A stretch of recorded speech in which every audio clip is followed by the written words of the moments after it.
Hi, this is Junya, and I'm going to talk about Beijing Opera. Beijing Opera, also called京剧, is a traditional Chinese theater.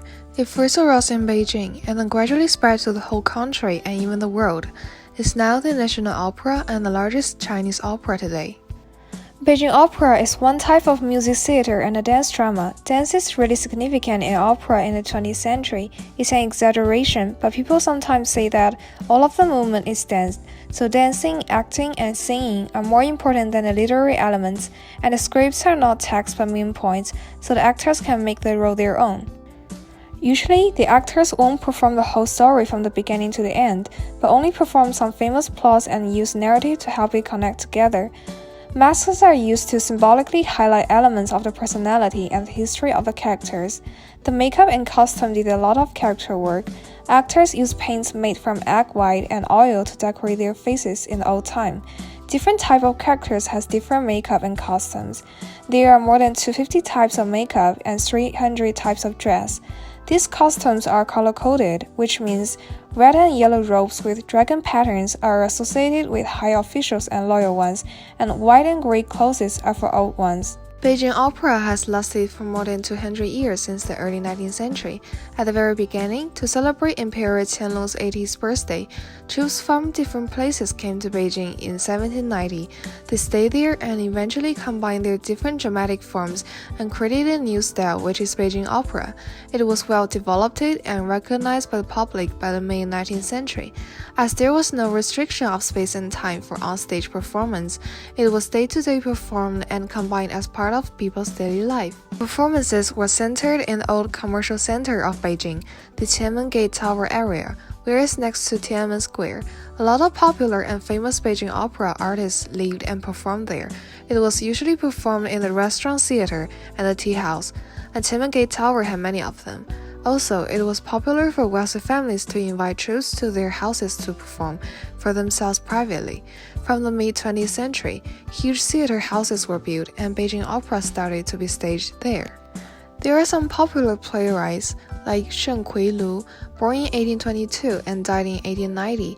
One of the most famous plays, History of the Three Kingdoms, was written by him.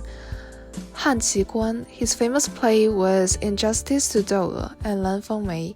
He was an expert in performing the role of Dan and wrote the play Farewell, My Concubine. There are two typical stories in Beijing opera. One is Wen, means civil, and the other is Wu, means military. The first one is about lyrical love stories, and the second one is about heroic stories. The inspiration comes from Chinese theology, history, other work of literature, legends, and cosmology. There are 4 types of characters. Each of them has its own movements, pitch, rhythm, and acting techniques. The first one is Sheng, means man. There are 7 types of Sheng roles. For makeup, they use flower for a white base and has red lips and eyes outlined in red. The second one is Dan, means woman.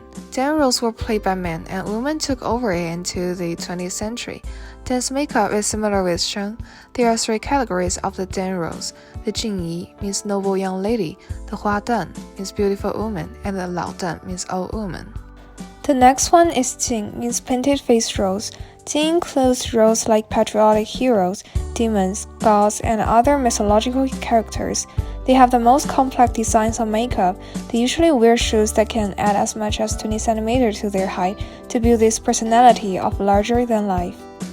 The last one is Chou, means clowns. They are the joke teller. They usually wear white patches around their eyes and nose.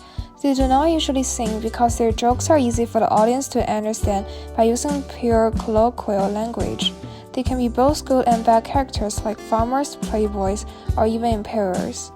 Beijing opera flourished for more than 150 years until the People's Republic of China was founded in 1949. It was recognized as a popular art form, but there is a need for reform and change, as the communists believed. Many plays were banned and removed because they were considered too violent, having sexual suggestiveness, or being regarded as reactionary politics. This change was even more serious when the Cultural Revolution began in 1966.